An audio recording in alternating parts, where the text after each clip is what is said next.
Mendapat bantuan pembangunan Rumah Aladin, program TMMD ke-110, Kodim 0813 Bojonegoro, membuat Surati senang. Rumahnya yang dulu memprihatinkan sekarang menjadi layak untuk dihuni.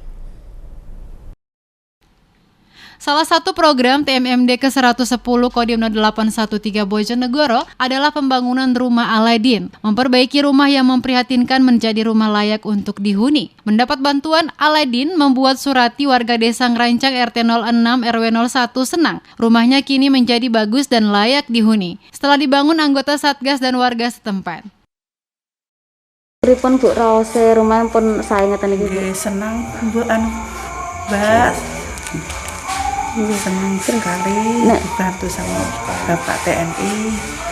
Rian kan berantakan, sekarang udah baik, sehat.